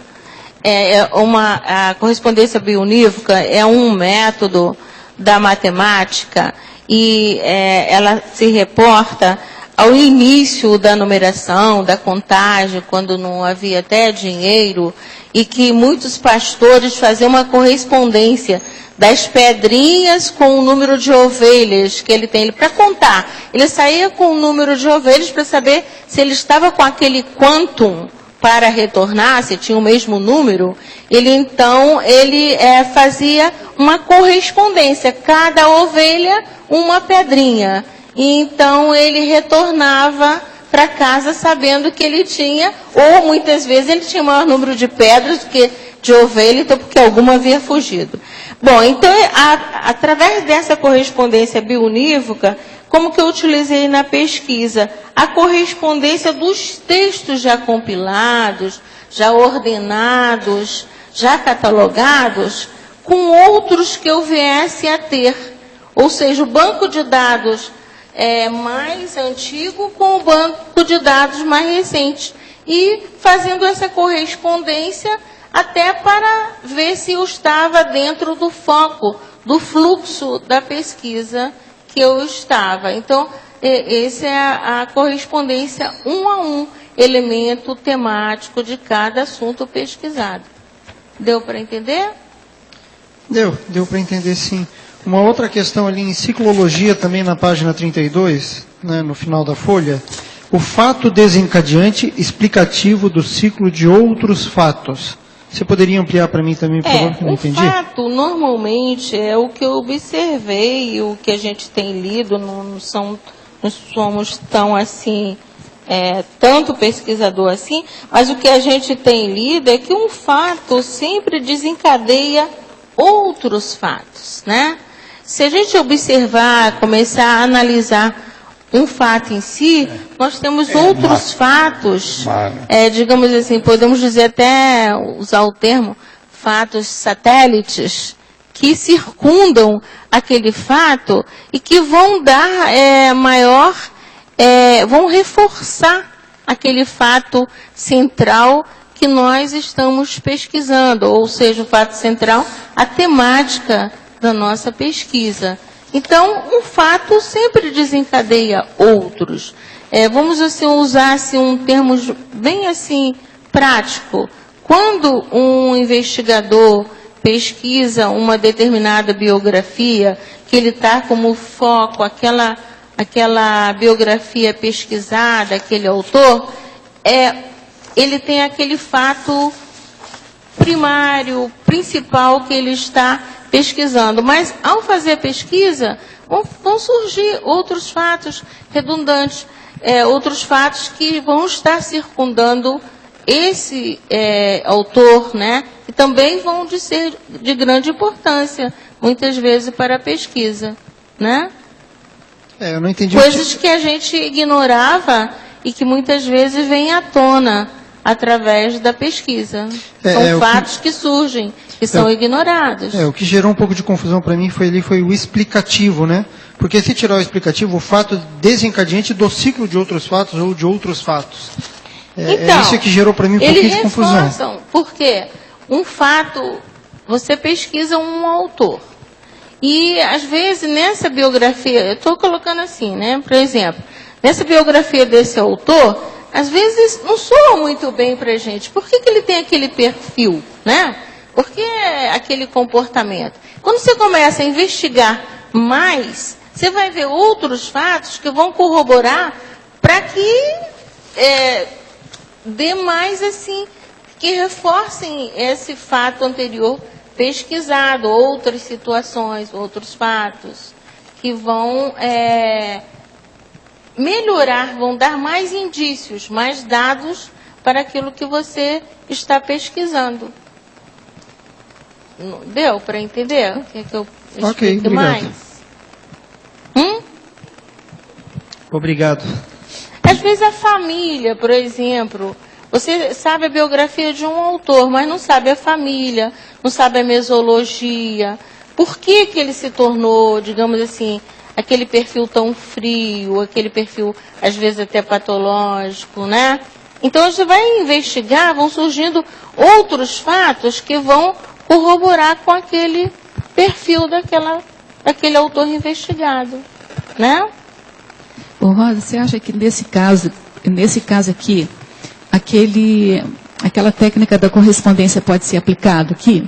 Porque a correspondência, você falou, né, da relação bionívoca, mas se você aplicar a relação bionívoca entre as evidências que você tem e os fatos, né, os fatos de evidência que você tem e a sua teoria, é um tipo de correspondência. Sim. Né? Você tem que fazer corresponder aquilo que você está pesquisando com os fatos que estão correndo. Sim. Será que aqui também não pode ser explicado? Estou perguntando. Por exemplo, um fato desencadeante, explicativo do ciclo de outros fatos. Então, você vai registrando aí as suas evidências e vai registrando os fatos. E aí isso não pode ser uma correspondência? Sim, vão corresponder. Pode ter uma correspondência biunívoca, uma correspondência que aí esse fato fica desencadeado. Se aquele fato principal, né? Como a gente fala na correspondência biunívoca, nós temos um fator inicial que ele dá impulso para as outras correspondências. Então, o fato principal é quem nós estamos pesquisando, né? E outros fatos que vão ser circundantes, a gente vai fazendo a correspondência. Por que esse perfil? Por que essa família? Por que esse comportamento? Não é? Então, a gente vai... Né? Que aí você pode ter, no campo da teoria, você pode estar tirando deduções, induções...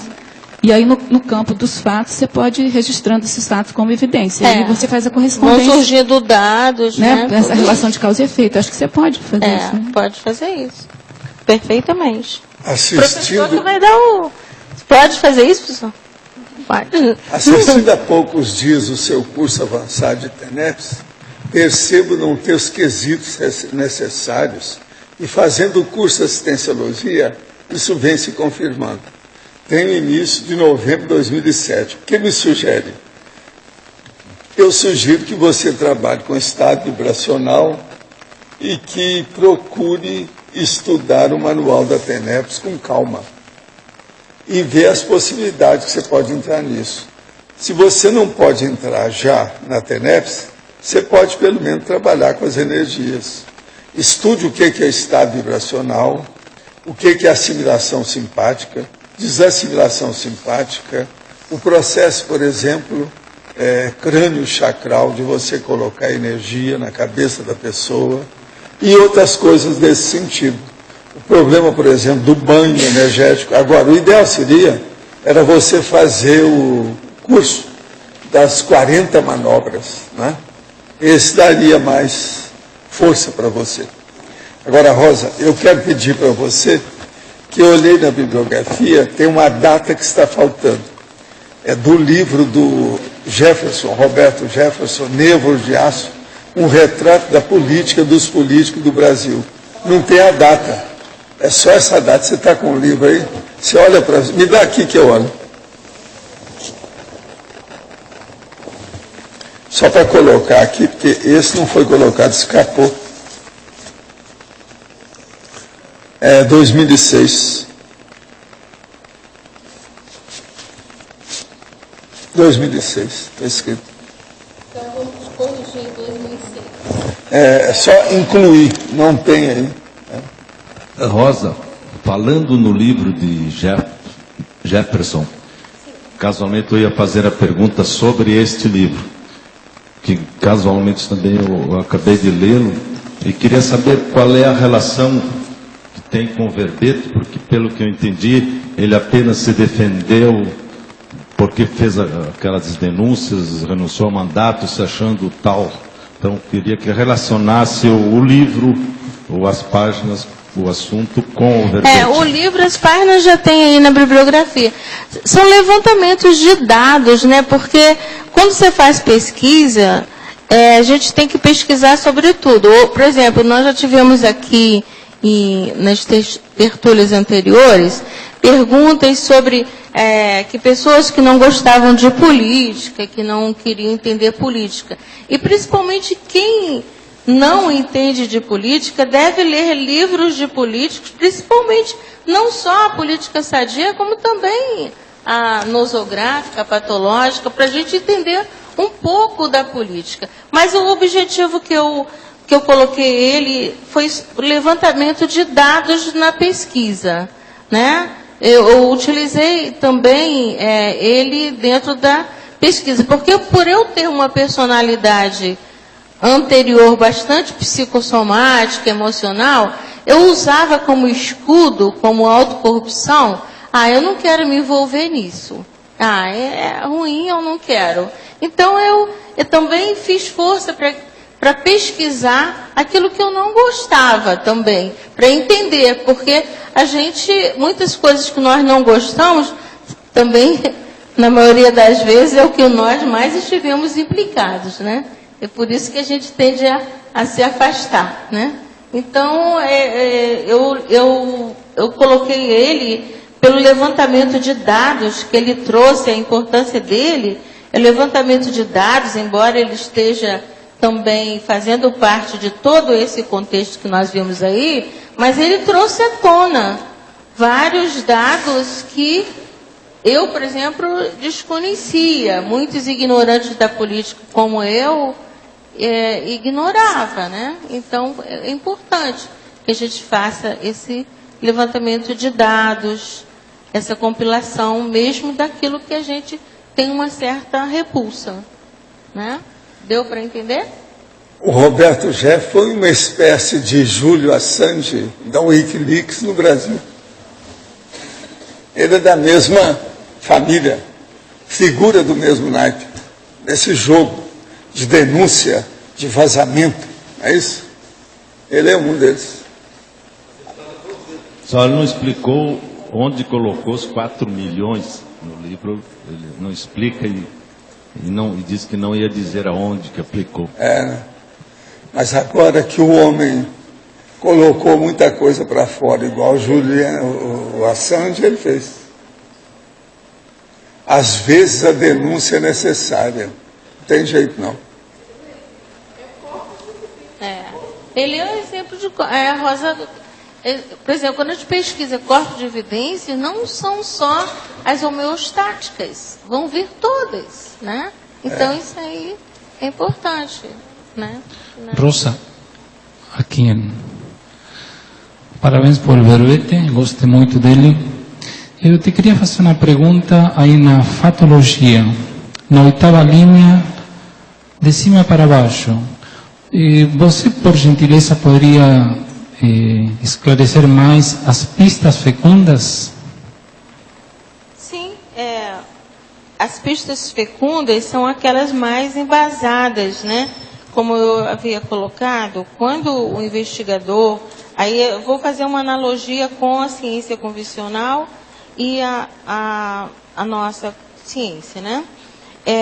Na ciência convencional, ele vai investigar um crime, né, e um delito, e ele tem um corpus, né, de evidências dentro daquilo que ele está investigando. E esse corpus, né, essas pistas fecundas vão fazer parte desse corpus. Quanto mais fecundas, quanto mais irrefutáveis, quanto mais realísticas, né, elas forem, mais vão corroborar com o corpus de evidências do que ele está pesquisando dentro da convencional. Vou colocar para você uma experiência, né, uma heteroexperiência. Recentemente, você chegou agora ao Brasil, mas nós tivemos um caso bem recente que veio muito à tona. Aqui foi o caso de um rapaz de 23 anos que no Rio de Janeiro chegou numa escola em Realengo e ele matou, atirou em várias crianças e matando 13 crianças, 12 ou 13 crianças, né? Então, aí começou na mídia várias investigações, que não são investigações, são especulações, mas dão pistas também para o investigador, e vieram também autoridades, né, não só dentro da polícia, como também psiquiatras, e que já, a partir das pistas que eram fecundas, que eram realísticas, deixadas por ele, conseguiram construir um perfil desse rapaz, né? Viram o diagnóstico dele, que se tratava de uma esquizofrenia, que já era um caso que já se desenrolava há mais tempo. Por quê? Através das pistas que ele foi deixando. Por exemplo, por que preferia só meninas, né? Porque ele já tinha um problema anterior com a sua mãe. Foram analogias que foram sendo feitas e foram observando também o comportamento dele anterior, como ele era com os vizinhos, como ele era dentro da sua comunidade. Então são pistas pistas irrefutáveis, realistas, que foram confirmadas para que sejam fecundas e realistas, tem que ter maiores confirmações. Quanto maior número de pessoas, né, de testemunho, no caso desse caso de campo, né, que foi uma investigação em campo, né, quanto maior número dessa compilação de dados, mais fecundas vão ser as pistas, né? E no caso nosso, dentro da Conscienciologia, nós temos a técnica dos 100 procedimentos, nós temos a técnica dos 50 vezes mais, temos a técnica da exaustividade, da circularidade, né? Que quanto mais nós pesquisamos em cima daquele tema, mais fecundo, mais irrefutável vai estar o nosso tema, a nossa orientação, o nosso fluxo pesquisístico, a nossa direção, né? Entendeu?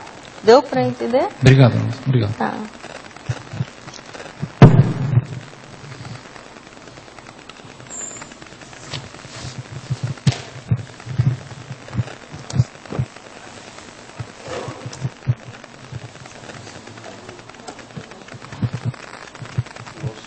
Você ainda tem 1 minuto para fazer a observação aí, olha. O que você está querendo?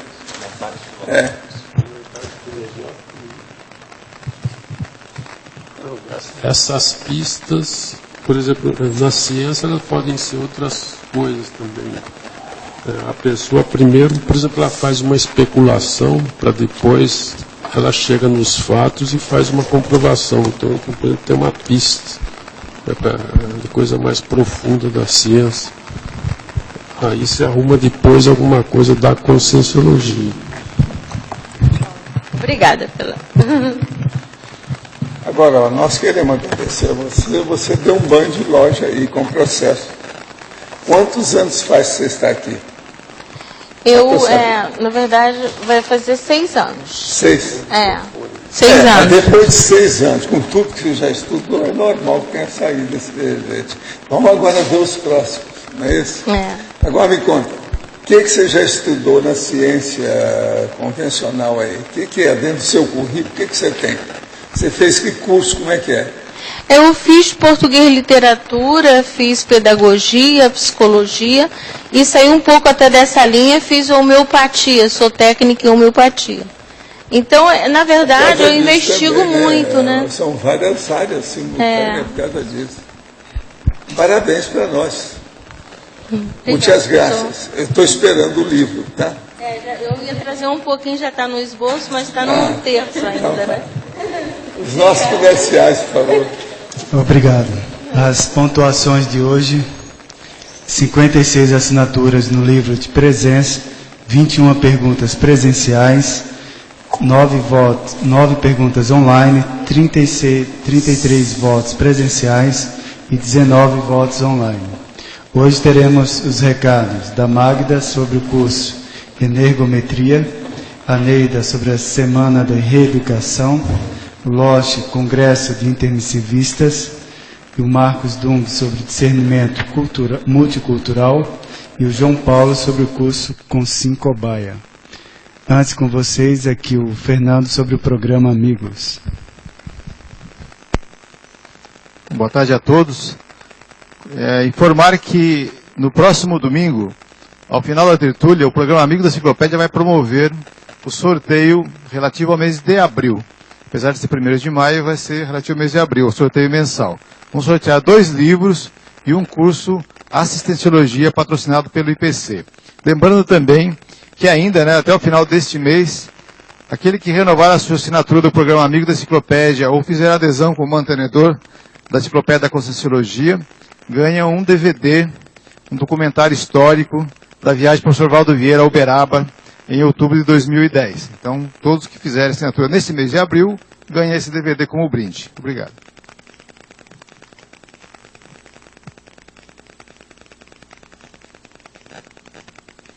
Boa tarde a todos.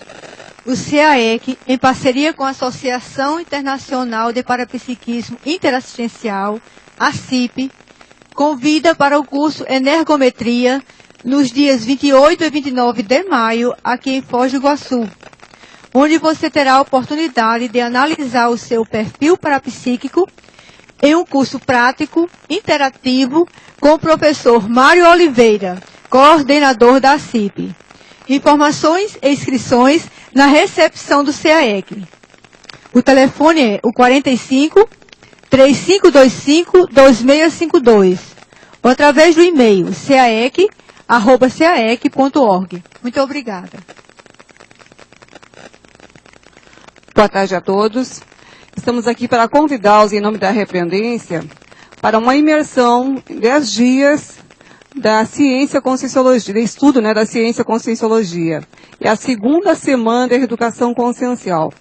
Essa semana, gente, vai ser uma parceria também com o CAEC, porque inicia com a jornada de educação e culmina com a jornada, com o congresso de devonologia. Só que nesse período entre a jornada e o congresso de devonologia, teremos outras atividades.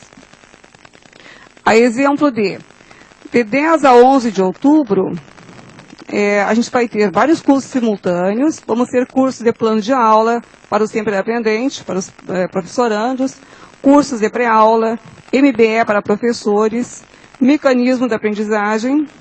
No dia 12 de outubro está previsto um curso com o professor Marcelo, que é profilaxia das abordagens dogmáticas. E dia 13 de outubro, fundamentos da cientificidade. Então nós estamos assim, a menos de 6 meses deste evento.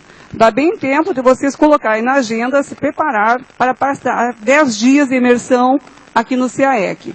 Então, ele inicia do dia 7 de outubro e vai até o dia 16. É um bom período para a gente refletir a respeito da ciência conscienciologia. Estão todos convidados.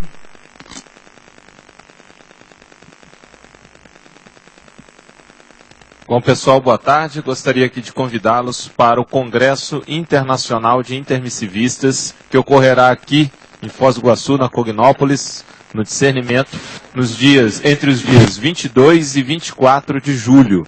A proposta é justamente discutir temas relacionados ao curso intermissivo e fazer uma grande congregação, uma grande unificação dos intermissivistas. Então, dos dias 22 a 24 de julho, sendo que no dia 22 nós vamos ter um curso com o professor Valdo Vieira, aqui no Tertuliário, sobre a condição dos intermissivistas. Então, se programem para, no mês de julho, estarem aqui. Obrigado. Boa tarde, gente. O recado é pelo discernimento, tá? O recado tem a ver com a parte de integração consciencial nossa, né? A gente está chamando de discernimento multicultural. Então, nesse final de semana, no domingo, a gente tem a sessão lá de confraternização musical, com aquela coisa do karaokê e ensaio para os calouros do Festival de Inverno, da Cognópolis. E já no sábado à tarde e domingo, a gente espera estar com a mesa de ping-pong, com esquema também para a gente jogar ping-pong. O pessoal que quiser fazer recreação, uma atividade esportiva leve também, por causa da saúde física e das energias, né? Então a gente conta com todo mundo, final de semana. Tá? Obrigado. Boa tarde, eu venho falar em nome da Consciência sobre o curso Consciencobaia do Conscienciograma mensal. E o próximo vai ser agora, no domingo, dia 1º de maio. É a versão do mês de maio do Consciencobaia mensal da Conscius. O curso ele tem duração de 5 horas e meia, começa às 3 da tarde, termina às 8h30, e ele é realizado com conscienciômetras docentes da Conscius, e as inscrições são abertas. Nós temos 10 vagas para 3 sorteios de Consciencobaia. O participante ele vai entrar no sorteio, são 3 campos de 1 hora cada campo. Mas todo mundo participa, é um curso muito interassistencial e muito participativo. Então, Consciencobaia, dia 1º, domingo, a partir das 3 da tarde. Obrigado. E para amanhã teremos o verbete Assistência Falha, eleito com 13 votos, a especialidade Interassistenciologia, a autora, a professora Cristina Aracaki. Obrigado pela presença de todos e até amanhã.